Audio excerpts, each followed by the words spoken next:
नमस्कार दोस्तों, मैं हूं दीपक चौरसिया और मेरे सोशल मीडिया के मंच पर आपका स्वागत है। आज मैं बिहार चुनाव को थोड़ा ब्रेक दे रहा हूं और एक नए मुद्दे पर आपसे बात करने वाला हूं।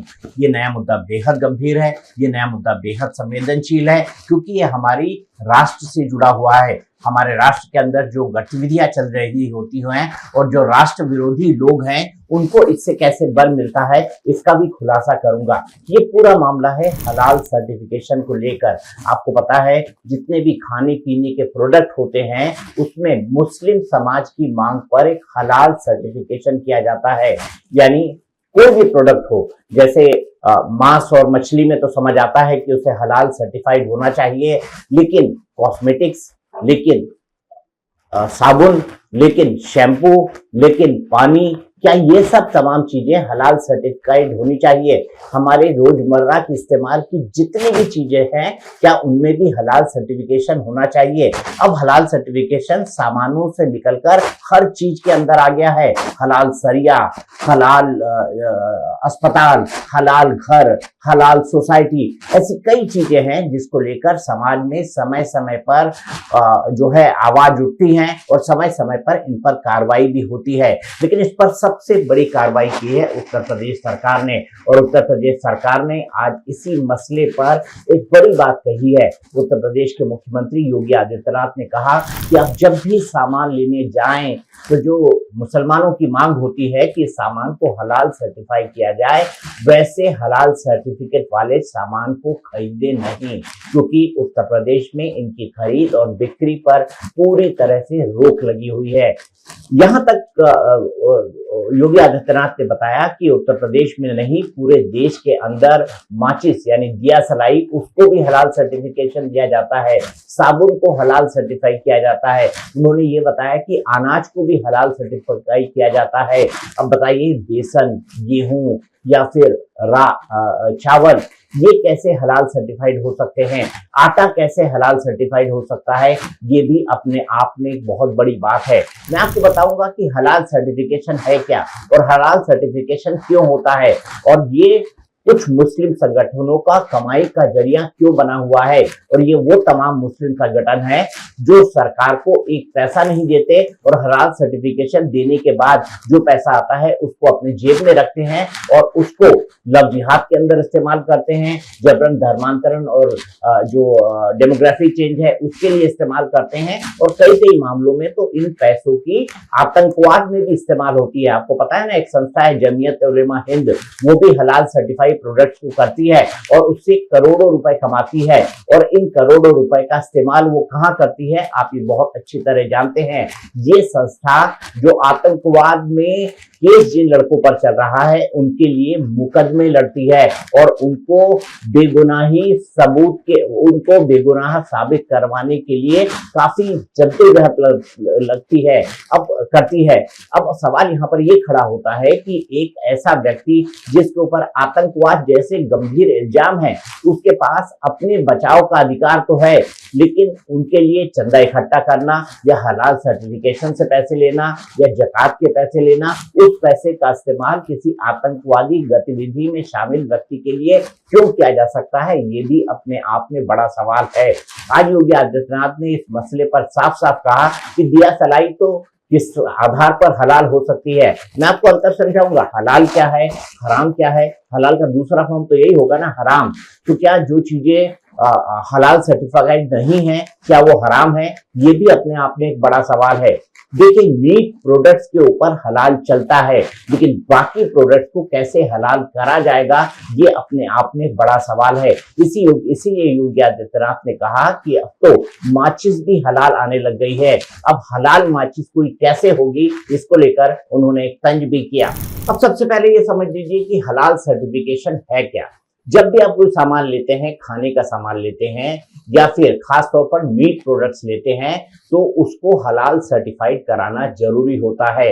हलाल एक प्रक्रिया को कहा जाता है जिसके आधार पर यह साबित होता है कि ये पर्टिकुलर चीज किसी भी मुस्लिम व्यक्ति को इस्तेमाल करनी चाहिए या नहीं। अब यहाँ पर तर्क के तौर पर मैं मान सकता हूं कि जो मुस्लिम देश है वहां पर हलाल सर्टिफिकेशन की जरूरत है। ऐसे में यहाँ का जो सामान मुस्लिम देशों में जा रहा है उसका हलाल सर्टिफिकेशन होना चाहिए। लेकिन भारत में जो सामान बिक रहा है उसमें हिंदू समाज को हलाल क्यों थोपा जाए? क्योंकि हमारे यहाँ तो हलाल खाने की परंपरा नहीं है। हमारे यहाँ तो जो परंपरा है वो झटका खाने की है, और झटका मीट जो होता है उसी को सिखिज्म के अंदर भी कहा गया है, सिख धर्म के अंदर कहा गया है कि कड़े का मीट खाओ, यानी जो झटका मीट है उसको खाना चाहिए। अब हलाल क्या होता है? सपोज एक किसी बकरे की बलि देनी है या उसको जो है खाने के लिए उसके मीट को इस्तेमाल करना है, तो सबसे पहले जो हलाल प्रोडक्ट बनाएगा उसको क्या करना पड़ेगा? सबसे पहले उसमें साफ सफाई होनी चाहिए, ये वाजिब बात है, ये होना भी चाहिए। जो व्यक्ति हलाल करेगा यानी जो व्यक्ति उसके गर्दन को काटेगा, और वो गर्दन को जब काटेगा तो उसका मुसलमान होना जरूरी है। कोई गैर मुस्लिम व्यक्ति जो है वो हलाल मीट नहीं बना सकता, या हलाल सर्टिफिकेशन के लिए वो वैलिड नहीं होता। अब ऐसे में हलाल सर्टिफिकेशन के लिए जब मुस्लिम ही बनाना जरूरी है तो उन तमाम हिंदू कंपनियों का क्या होगा जो वो इस तरह के प्रोडक्ट्स बनाते हैं, और हिंदू भाइयों का क्या होगा जो मांस और मछली और जो जो जो जो जो इस तरह के प्रोडक्ट्स को जो है अपनी दुकानों पर सेल करते हैं। हम पहले बचपन में देखते थे झटका दुकान, हलाल दुकान, समझ नहीं आता था कि झटका क्या होता है, हलाल क्या होता है। लेकिन हलाल में सबसे बड़ी एक जरूरत ये भी है कि न केवल व्यक्ति का इस्लाम फॉलो करने वाला होना चाहिए, बल्कि उस व्यक्ति को जिबह करने से पहले यानी बकरे का कत्ल करने से पहले उसका जो है उसके सामने कलमा पढ़ना भी बेहद जरूरी है। वो कलमा पढ़ेगा, उसके बाद जिबह करेगा। जिबह करने का मतलब ये है कि जो हलाल मीट है उसको धीरे धीरे काटा जाता है। धीरे धीरे काटने का मतलब है कि जब तक पशु तड़पे ना, मतलब सोच के भी बड़ा अजीब सा लगता है, जब तक पशु तड़पे ना और धीरे धीरे उसका खून ना निकले तब तक जो है उसके मीट को हलाल मीट नहीं माने जाता और खाने लायक नहीं माना जाता। तो ये तो मैंने हलाल मीट सर्टिफिकेशन के बारे में आपको बताया।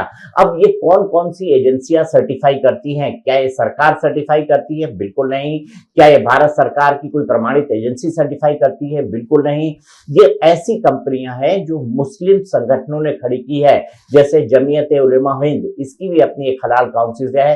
दूसरी सबसे बड़ी संस्था है हलाल इंडिया प्राइवेट लिमिटेड, जो कोर्ट भी पहुंची थी जब योगी आदित्यनाथ ने इस पर बैन लगाया था, लेकिन कोर्ट ने बैन को हटाने से इनकार कर दिया। लेकिन ये कहा कि ऐसे लोगों के खिलाफ क्रिमिनल प्रोसीडिंग्स नहीं होगी जो हलाल के पैसे को या तो रख रहे हैं या सर्टिफिकेशन दे रहे हैं, या उसके वो जो है उस पैसे का कहां कहां इस्तेमाल कर रहे हैं, इसकी फर्दर इन्वेस्टिगेशन नहीं होगी।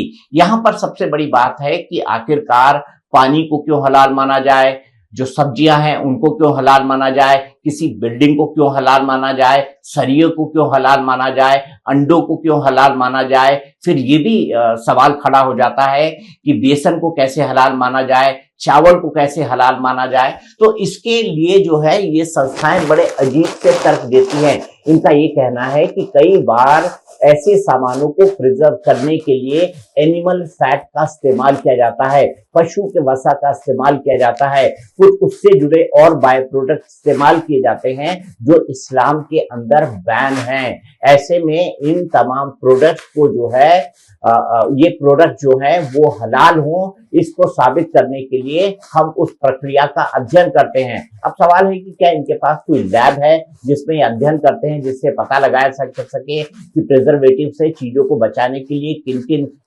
चीजों को प्रिजर्वेटिव के जरिए बचाने के लिए किन किन प्रिजर्वेटिव का इस्तेमाल किया गया है? क्या ऐसी कोई लैब इनके पास है? इसका जवाब है नहीं। क्या ऐसा कोई संसाधन इसके पास है जिसके बल पे ये कहा जा सके कि ये तमाम संस्थाएं जो है वो कोई वाकई नेक काम कर रही हैं और जो पैसा इससे मिल रहा है सर्टिफिकेशन से उसका कोई नेक इस्तेमाल कर रही हैं? इसका भी कोई मैकेनिज्म नहीं बना हुआ है। तो बेसिकली मुस्लिम संस्थाओं द्वारा भारत में ये अवैध उगाही की है, की एक कोशिश है और ये अवैध उगाही कई सालों से निरंतर होती आ रही है। 1974 में पहली बार भारत के अंदर हलाल सर्टिफिकेशन शुरू हुआ था। अब ये हलाल जो है हर किसी चीज के अंदर घुस चुका है। मैंने आपको बताया, जिसका उदाहरण खुद योगी आदित्यनाथ ने दिया था कि अब तो माचिस के अंदर भी हलाल सर्टिफिकेशन होने लग गया है। ये अपने आप में चिंता का एक बड़ा विषय है, क्योंकि किसी को नहीं पता कि इस हलाल इकोनॉमी का पैसा आखिरकार इस्तेमाल कहाँ होता है। मैंने आपको बताया कि हलाल इकोनॉमी का पैसा लव जिहाद के अंदर इस्तेमाल होता है, अवैध धर्मांतरण के अंदर इस्तेमाल होता है, साथ ही साथ आतंकवाद के अंदर भी इसका इस्तेमाल किया जाता है। अब ये जो तमाम प्रोडक्ट्स हैं, इनमें तर्क तो बहुत सारे दिए जाते हैं। सवाल यहाँ पर कई सारे खड़े हो जाते हैं, जो फार्म प्रोडक्ट हैं उनको कैसे हलाल और हराम सर्टिफाई किया जाएगा। ये फार्म प्रोडक्ट्स हिंदू किसान भी उगाते होंगे, तो क्या उन प्रोडक्ट्स को हलाल नहीं हराम माना जाएगा? ये भी अपने आप में बड़ा सवाल है। आपको पता है ना, कई सारी चीजें होती है। कई बार ऐसा होता है ना कि दीपावली का सामान आप मुसलमान भाइयों से न खरीदें, तो उसके बाद किस तरह का जो है रिपरकेशन पूरे देश के अंदर होता है, किस तरह के सवाल खड़े होते हैं। अगर कांवड़ यात्रा के वक्त ये कह दिया जाए कि आप अपने ढाबे पर लिखिए कि आपके ढाबे ओनर का असली नाम क्या है, और असली नाम के साथ साथ ये भी लगाइए कि जो आदमी खाना सर्व कर रहा है उसका असली नाम क्या है, इसका एक QR कोड लगाइए, तो उस पर बड़ा बवाल होता है। लोग सुप्रीम कोर्ट तक आ जाते हैं और सुप्रीम कोर्ट कई मामलों में रिलीफ भी दे देता है। लेकिन इस मामले में एक अवैध रैकेट हलाल सर्टिफिकेशन के नाम से लंबे वक्त तक चला रहा था, लेकिन इस पर किसी ने कोई सवाल क्यों नहीं उठाया। अब जब सवाल उठा है और उत्तर प्रदेश सरकार ने उठाया है, तो मामला सुप्रीम कोर्ट तक पहुंचा है। इस मामले में सुप्रीम कोर्ट में क्या हुआ मैं आपको बताऊंगा, लेकिन ये भी एक हकीकत है कि कई लाख करोड़ कमाने वाले ये लोग जो है हलाल सर्टिफिकेशन के नाम पर जो पैसे कमाते हैं, उसका इस्तेमाल ये किस तरीके से और कहां करते हैं, ये भी एक जांच का विषय होना चाहिए। फिलहाल सुप्रीम कोर्ट ने इस पूरे मसले पर जांच पर तो रोक लगा रखी है, लेकिन हम एक सिटीजन के तौर पे कम से कम ये काम जरूर कर सकते हैं कि प्रोडक्ट्स के ऊपर देखें। अगर हलाल सर्टिफिकेशन का प्रोडक्ट है तो हम उसको खरीदने से इनकार कर सकते हैं, और हम कह सकते हैं कि हलाल सर्टिफिकेट आखिरकार हिंदुओं पर क्यों थोपा जा रहा है। उत्तर प्रदेश के मुख्यमंत्री योगी आदित्यनाथ ने भी यही बात की है। आप सोचो, और हमने जब कार्रवाई प्रारंभ की, 25,000 करोड़ रुपए देश के अंदर हलाल सर्टिफिकेशन से होता है, और भारत सरकार की या राज्य सरकार की किसी भी एजेंसी ने उन्हें मान्यता नहीं दी है। ये सारा का सारा पैसा आतंकवाद के लिए, लव जिहाद के लिए और धर्मांतरण में दुरुपयोग होता है, और इसीलिए उत्तर प्रदेश ने इसके खिलाफ बड़ी कार्रवाई प्रारंभ की है कि हलाल सर्टिफिकेशन के नाम पर भारत के उपभोक्ताओं का शोषण करने वालों के खिलाफ सख्त कार्रवाई होनी ही चाहिए। और इस कार्यक्रम को हमें भी सतर्कतापूर्वक देखना चाहिए। कोई सामान खरीदते हैं तो जरूर देखिए कि GST हमें देना है, लेकिन यह भी देखिए कि हलाल सर्टिफिकेशन के नाम पर एक फूटी कौड़ी भी नहीं देनी चाहिए, क्योंकि जितना पैसा जाएगा ये सभी के सभी पैसा आपके खिलाफ षड्यंत्र में वह जाने वाला है, और यही होता है। और ये बड़ा षड्यंत्र किस स्तर पर हो रहा है, छांगुर एक नमूना के रूप में जलालुद्दीन को हम लोगों ने बलरामपुर में गिरफ्तार करके जेल के अंदर भेजा है। ये मामला अभी भी सुप्रीम कोर्ट में है। सुप्रीम कोर्ट में इस पर लंबी बहस हुई है, और बहस में ये भी बताया गया कि मुसलमानों के लिए बाकी तमाम प्रोडक्ट्स जो मीट के अलावा हैं, उनमें हलाल सर्टिफिकेशन क्यों जरूरी है। उसके कई सारे तर्क दिए गए, जिसके बारे में मैंने विस्तार से बताया।